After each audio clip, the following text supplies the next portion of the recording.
Boa noite. Muitíssimo boa noite. O Globo Repórter de hoje vai nos levar ao mais fascinante de todos os desertos.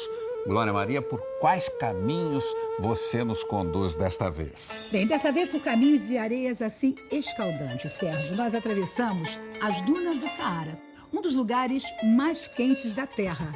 Uma viagem de muitas surpresas. E nesse mundo de areia que se move com o vento, nem sempre há estradas. Então, Glória, como você cruzou as montanhas gigantes? Bem, no deserto como os nômades, montada num dromedário. Animal que consegue ficar até 15 dias sem beber água, sabia? A temperatura não poderia ser mais oscilante. De dia, os termômetros passam dos 50 graus. À noite, ventos gelados. Pois é, e é nesse clima hostil que os povos do deserto conseguem produzir uma fruta deliciosa, a tâmara, tão nutritiva quanto a banana. Então, vamos começar nossa aventura?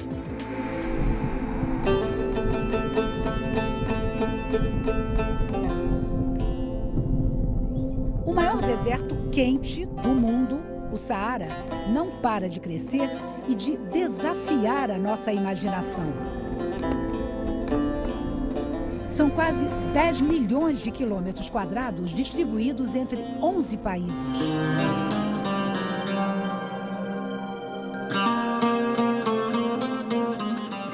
Na região do Saara vivem atualmente quase 3 milhões de pessoas, a maioria nômades.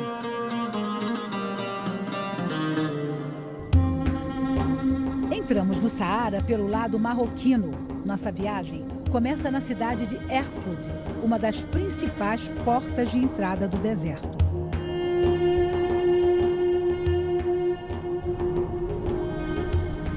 Nós começamos a percorrer o Saara marroquino por essa região, que é a parte rochosa do deserto. Mais ou menos 30% do Saara que ficam no Marrocos tem essa formação.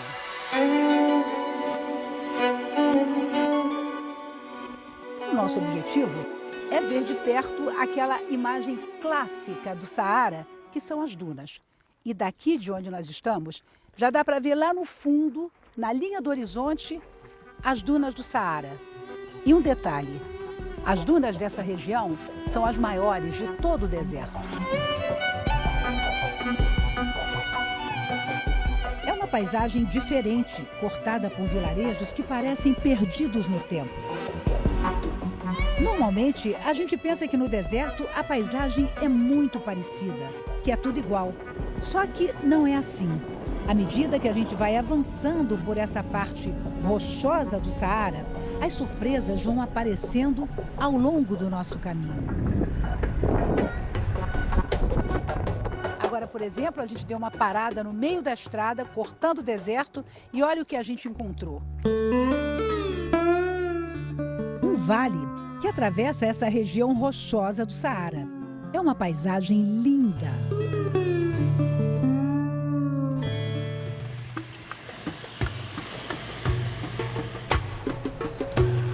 No nosso caminho, percorremos estradas sinuosas que revelam cenários assim.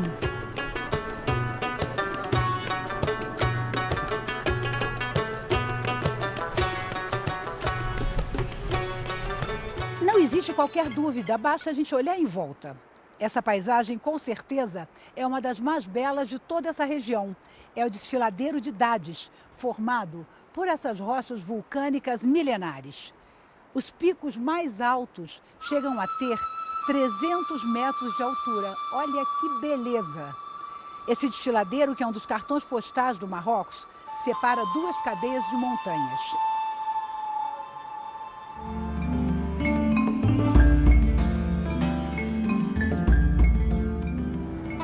À medida em que entramos mais no deserto, vamos encontrando as pessoas que vivem aqui. Esses rapazes são nômades que estão temporariamente nessa região.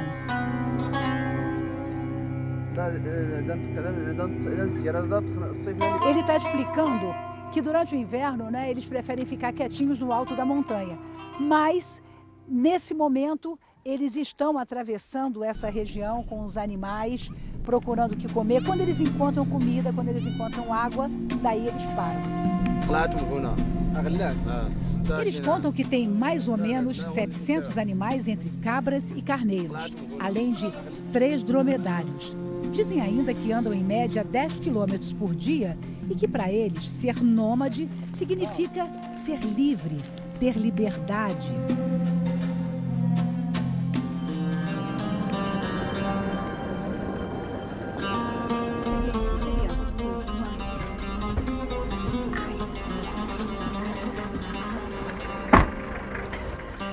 Bom, a gente percorreu só alguns quilômetros nessa parte do deserto e já encontrou uma tenda nômade. Vamos ver se a gente tem sorte e encontra alguém aqui.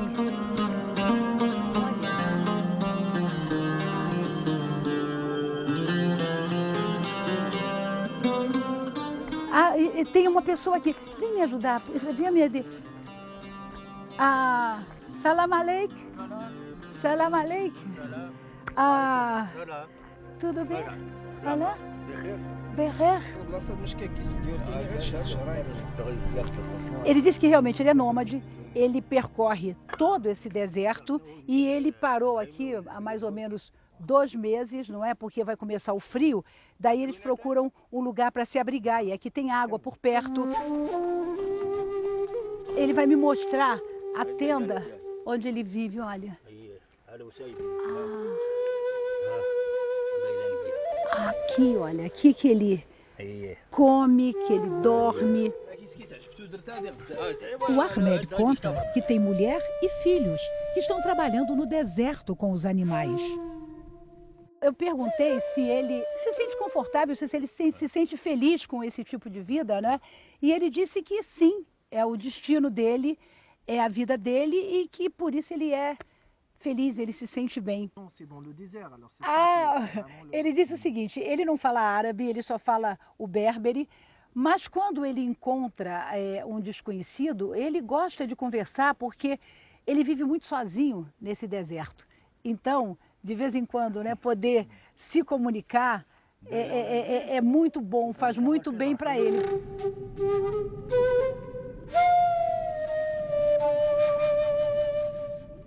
Ele está convidando a gente para tomar um chá antes de ir embora. Na verdade, não tem chá.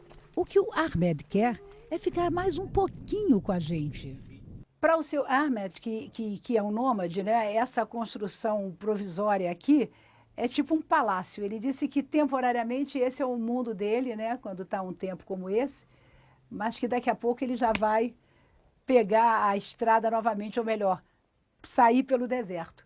Bom, Shukran. Nós também queremos seguir pelo deserto. As dunas de Erg Shebi ficam no vilarejo de Merzouga e pelo caminho vamos observando um pouco da vida dos moradores desta imensidão.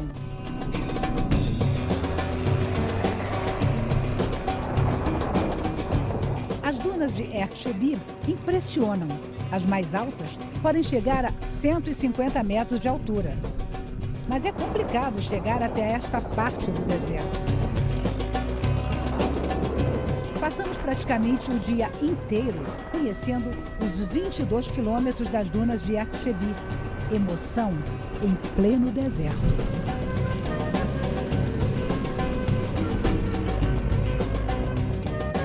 O Saara marroquino tem mais ou menos 400 mil quilômetros quadrados. Esse lugar onde nós estamos é só uma pequena parte. Aqui é a região onde as dunas são mais altas. Quando a gente olha em volta, é difícil acreditar. É realmente uma visão grandiosa. Essa parte do Saara, que é uma das mais belas de todo o deserto, impressiona. Os tuaregues, que são chamados os senhores do deserto, costumam dizer que o Saara é um mar sem água. E quando a gente olha em volta, é essa sensação que a gente tem de estar no meio do mar sem água. Só que a gente está num mar de areia. É uma visão espetacular a gente olhar assim, só dunas, areia e o céu. E quando a gente imagina que a cada ano esse deserto cresce um pouquinho, olha, é uma experiência única, só que a gente ainda tem muita duna, muito deserto para percorrer. E olha, vamos lá.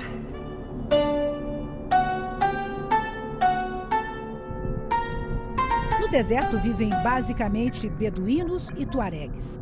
Os beduínos são nômades que vieram para cá há quase 1.500 anos. Os tuaregues são seminômades que se definem como homens livres. Vivem da agricultura e no passado eram também comerciantes que controlavam as caravanas do deserto.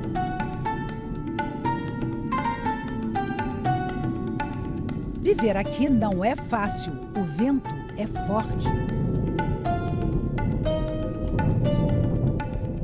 E a temperatura varia muito. Durante o dia, pode passar dos 50 graus. À noite pode cair abaixo de zero. Bom, percorrendo um deserto debaixo de um sol forte como esse, uma das primeiras coisas que vem na nossa cabeça é a vontade de uma sombra e água fresca. Daí, isso a gente encontra num lugar assim, olha, num oásis. Está ali na nossa frente um oásis em pleno deserto do Saara. A gente vê essas palmeiras cercadas pelas dunas. É um oásis de verdade no meio do deserto. Quem nos recebe no oásis é o seu Ibrahim. Ah, oui, ele está dizendo que ele mora aqui com a família e os filhos. Ele manda as crianças para a escola, mas ele encontrou esse oásis, se instalou aqui. Ele sabe pelo oásis Ubera. Oui, mas eu vou dizer uma coisa. Ele transformou esse oásis numa espécie de hotel. Porque tem várias barraquinhas. Ele não é bobo, né? Olha, quem é esperto é em qualquer lugar do mundo. Oh. Ah, Delo, aqui tem água. Olha só que luxo. Olha isso. Ele atiende para dormindo. Ah. Sim. O Saara é um deserto em expansão. Nos últimos anos, ele cresceu mais de 700 mil quilômetros quadrados, uma área maior do que o estado de Minas Gerais.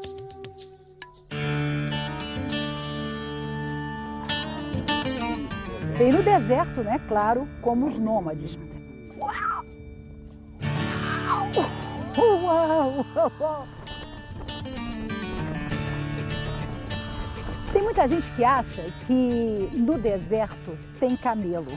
Só que o animal símbolo do deserto não é o camelo, não, é esse aqui, o dromedário. A diferença está na corcova. O dromedário tem uma corcova só, o camelo duas. E esse animal é o melhor meio de transporte nessa região. A gente vai percorrer uma parte desse deserto do Saara nesse dromedário.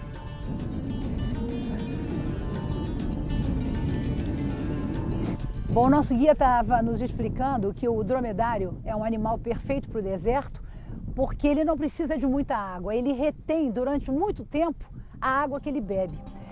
Nessa época do ano, por exemplo, inverno, o dromedário pode ficar até 15 dias sem beber água.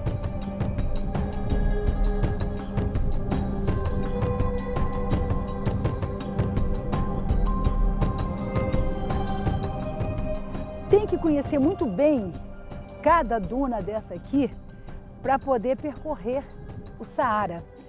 Porque com o vento, não é? Toda a paisagem vai mudando. Para quem não está acostumado, o sobe e desce nas dunas, no alto de um dromedário, é no mínimo estranho. Uau! Olá lá! Omar! Omar! Olha ele rindo de mim! Uau, tá vendo? Ele fez de propósito! Omar!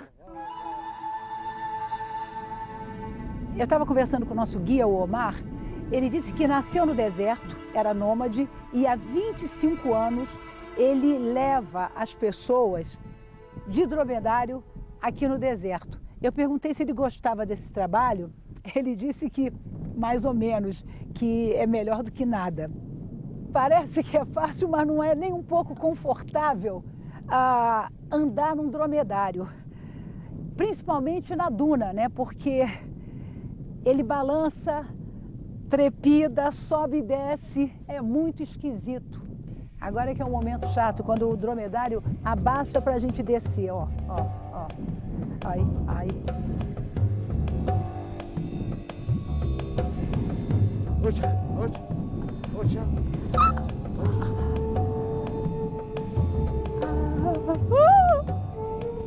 E tá um outro bem aqui atrás. É preciso observar com atenção o deserto do Saara. Seus espaços, suas cores, sua luz. Porque aqui tudo acontece rápido, de repente. A visão do deserto é grandiosa, espetacular. Um dia inteiro no deserto do Saara. Impossível esquecer.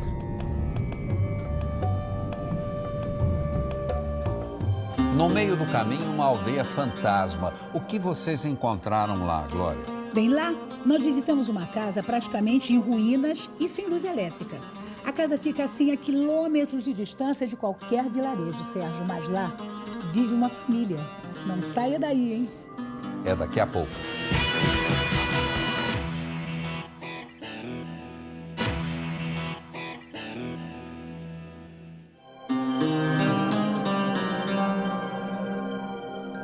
No deserto, é a luz do sol que empresta suas cores a estas fortificações, as casbás, pequenas cidades muradas que no passado faziam parte da rota das caravanas que circulavam entre o Saara e a cidade de Marrakech.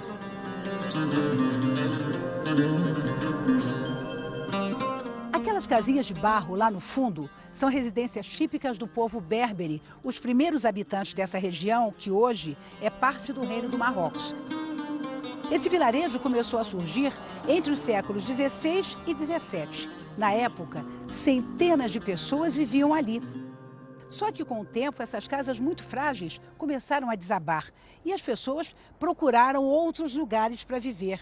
Hoje, nesse vilarejo, vivem no máximo 10 famílias. Do ponto onde nós estávamos até aqui, foram mais ou menos 15 minutos de carro. E depois, não é, uma subida dura debaixo desse sol forte. Mas, quando a gente chega nesse vilarejo, a gente começa a entender por que tanta gente saiu daqui. O pouco que ficou é isso, ruínas, construções abandonadas. Algumas casas estão de pé, mas de uma maneira bem precária. Elas foram transformadas em pequenas lojas de artesanato, mas existem famílias que resistem e ainda vivem aqui. Esta casbah é um lugar muito silencioso, lembra uma cidade fantasma. Percorrendo o vilarejo, nós encontramos uma das pouquíssimas famílias que ainda vivem aqui. Essa senhora berbere é a Mama, ela tem 78 anos e ela mora aqui com o filho Mohamed, que tem mais ou menos 60, ele não tem certeza. Ela vive aqui há quase 60 anos e nos convidou para conhecer a casa dela.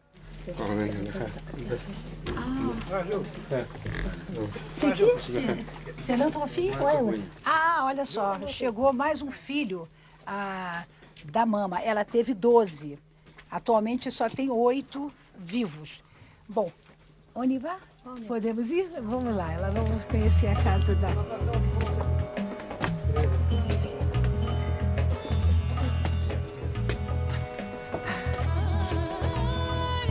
E ela vai sozinha, olha só.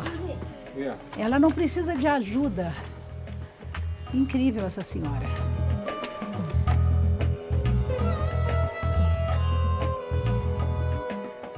Aqui é a sala principal da casa, o lugar onde a família costuma se reunir, né? O Ajoub tem 40 anos e é o filho que fala francês, então ele pode nos ajudar na tradução, porque falar Berbere é difícil. Eu pergunto se na idade dela não é muito complicado viver aqui. Ela diz que não, que já se acostumou. A Mama é uma senhora que ainda trabalha muito, cuida da casa e dos animais. E detalhe, até hoje ela vive sem luz elétrica. Toujours, elle est heureuse parce qu'elle a grandi ici. Elle est venue à l'âge de 16 ans. Eu perguntei se ela é feliz vivendo aqui, aí ela respondeu que sim. Ela diz que é feliz porque toda a vida dela passou praticamente aqui. Então, isso aqui para ela significa felicidade. Bom, no final da nossa conversa, né, eles são super gentis. Olha só, ela está me oferecendo amêndoas. E o filho... Chucrão. Tá dando para toda a equipe. Nesta parte do deserto, o verde também desenha a paisagem. Aqui, quase todo mundo vive da agricultura, principalmente da plantação de tâmaras. As palmeiras estão carregadas. Chegamos bem na época da colheita. Cada família tem uma pequena plantação. O trabalho de separar as melhores tâmaras é feito por homens e mulheres. Em todo o Marrocos existem mais ou menos 50 qualidades diferentes de tâmaras. Aqui, na frente dessa casa, a gente pode ver algumas.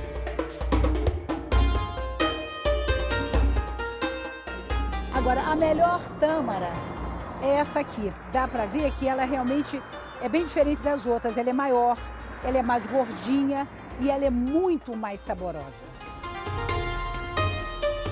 A tâmara aqui é um alimento importantíssimo, porque é rica em magnésio, ferro e tem 3 vezes mais potássio do que a banana. E ela é também uma poderosa fonte de energia. Esta senhora, a Fátima, foi a única que aceitou conversar. Ela trabalha escolhendo tâmaras desde muito pequena e faz tudo muito rápido. A gente pode mostrar o trabalho, mas como praticamente todas as mulheres muçulmanas, elas não gostam de aparecer diante das câmeras, né? Elas dizem que isso traz problema com os maridos. Daí a cultura a gente tem que respeitar. Na época da colheita, esta é uma imagem comum. Animais carregados de tâmaras que são levados para os mercados da cidade.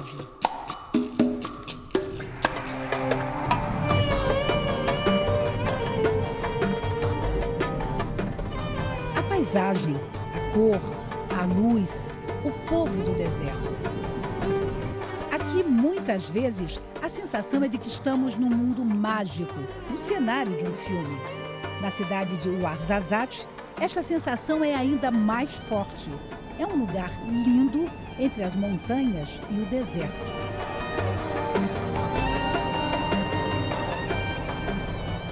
Essa cidade, Ouarzazate, vem se transformando aos poucos nos últimos anos num enorme estúdio de cinema ao ar livre. Ali no fundo, olha, a gente está vendo um deles. Profissionais de cinema do mundo inteiro estão vindo para cá, principalmente por causa dessa luz, essa luminosidade excepcional, paisagens espetaculares e, claro, o baixíssimo custo. Aqui, o sol brilha forte 300 dias por ano. Mas além da luz natural, Ouarzazate tem uma possibilidade de cenários que atrai e encanta os diretores de cinema. Combien de filmes déjà sont roulés ici? Quantos filmes já foram rodados? On va dire plus de 400 a 500. O chefe da comissão de cinema de Ouarzazate conta que mais de 500 filmes já foram rodados aqui. Um dos primeiros foi Lawrence da Arábia.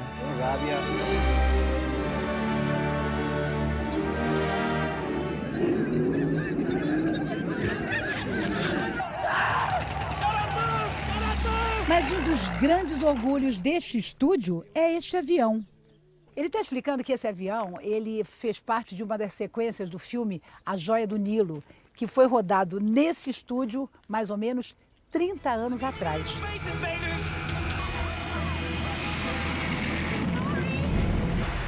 O avião está aqui até hoje, não é um avião de verdade, é um avião de fibra, olha só. C'est fibre, hein?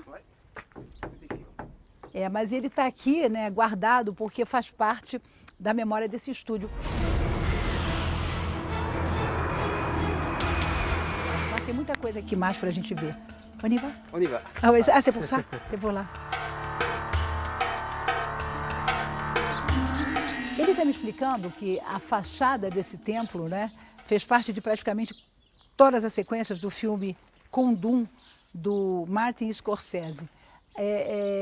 Toda a parte externa do filme foi feita aqui, nessa área.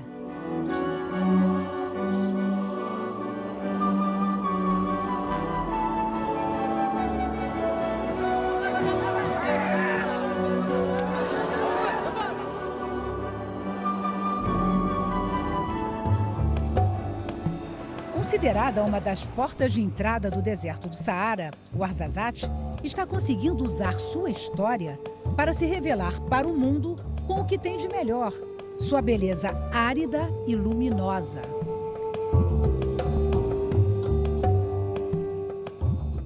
A feira que abastece o povo do deserto. E uma imagem intrigante. Por que só os homens vão às compras? Isso você vai saber depois.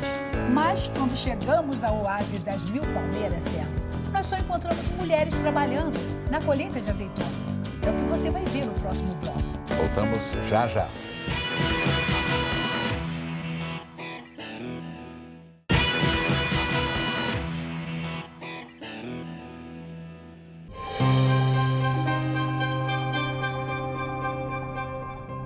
Percorrer as estradas do interior é como viajar no tempo. No passado, os poucos caminhos do país ligavam o deserto às cidades. Até hoje, um dos mais belos trechos é este, a Estrada das 1000 Casbás. Casbás eram pequenas cidades muradas onde todas as casas eram de barro. Antigamente, era a passagem de comerciantes que iam para os mercados. E esta tradição continua.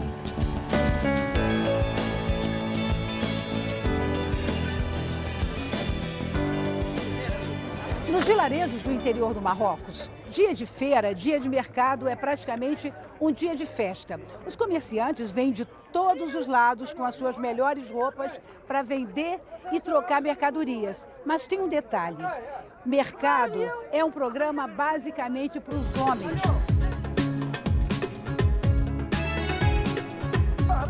A coisa mais difícil aqui é a gente encontrar uma mulher. Olha em volta. Só tem homem.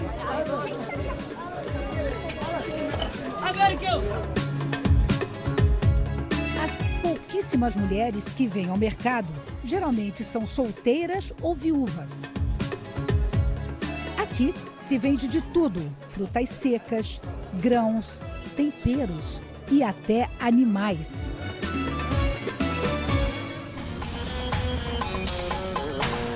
Os vilarejos que encontramos pelo caminho foram surgindo em torno de oásis, partes do deserto que têm água e vegetação.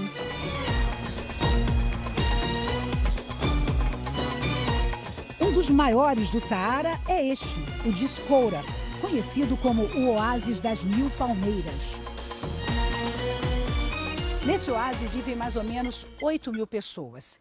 E debaixo desse sol, a gente já sente o que é estar no deserto.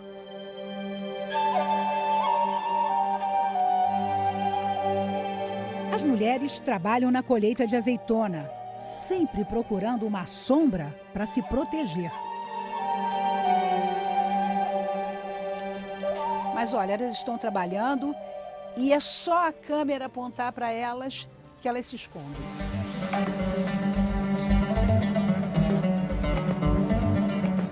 O povo do deserto não está acostumado com estrangeiros, com gente de fora. E é muito difícil chegar perto, se comunicar. Eu conversei um pouco com aquelas mulheres com a ajuda do nosso guia. Elas disseram que trabalham, em média, 5, 6 horas por dia e que realmente essa é a vida delas, né? Aqui nesse oásis, com os maridos, os filhos e o trabalho na agricultura. É uma vida dura, difícil, mas a única que estas mulheres conhecem.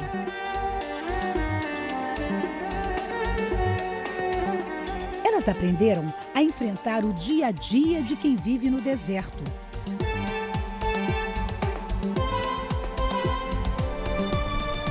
Aprenderam a suportar o sol que ilumina e queima.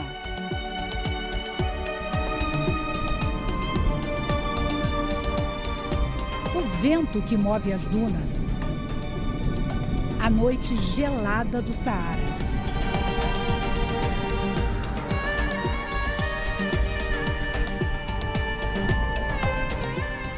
Mulheres que também ensinam aos filhos que viver no deserto significa ser forte, ser livre.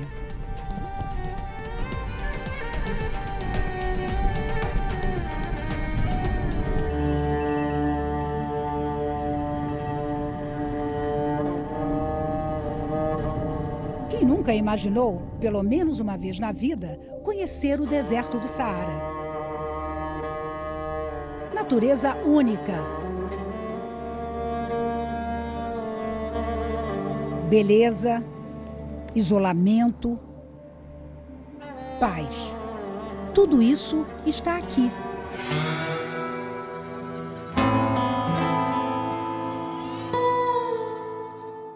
Eu acho que essa coisa misteriosa, assim, do Oriente nos atraiu. Alguém imagina, né, uma lua de mel debaixo de um sol desse, em pleno deserto? A Maria Paula, que é gaúcha, e o Frederico, carioca, escolheram esse cenário depois que eles casaram.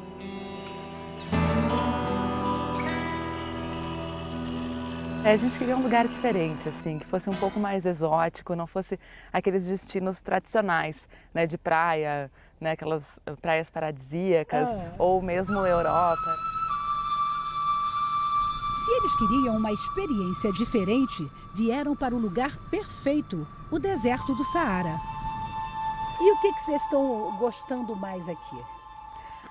Eu acho que é a mistura de gente, assim. Tem essa coisa africana, né? Aqui é África, mas é árabe, então tem a cultura muçulmana. E a música tradicional marroquina resume muito bem esta integração.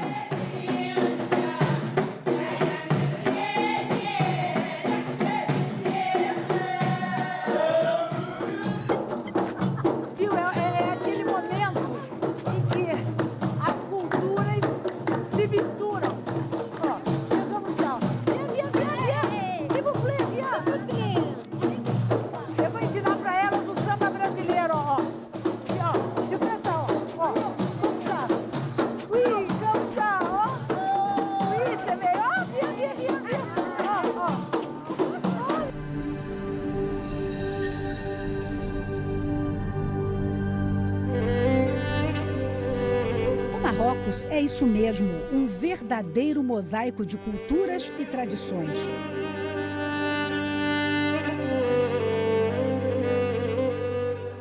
Aqui é fascinante descobrir os labirintos das antigas Medinas, as cidades muradas. E se perder nos desafios da imensidão do deserto. Os tuaregues, os homens do deserto, acreditam que o Saara é o jardim de Deus, que teria retirado daqui os animais e quase toda a vida humana para poder caminhar em paz. Bem, se essa crença é verdadeira ou não, é impossível saber. A realidade é que nada continua igual depois de uma experiência no deserto do Saara.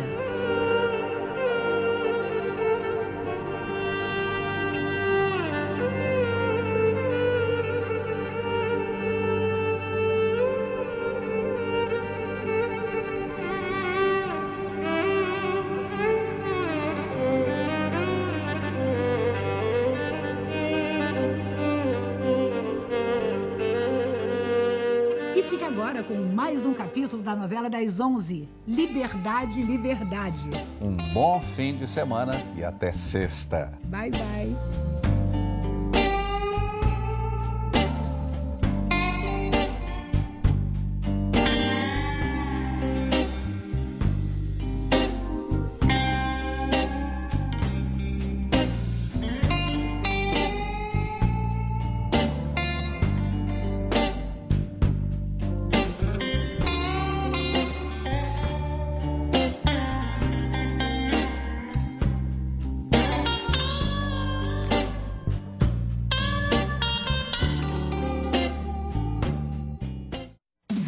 Globo Repórter. Oferecimento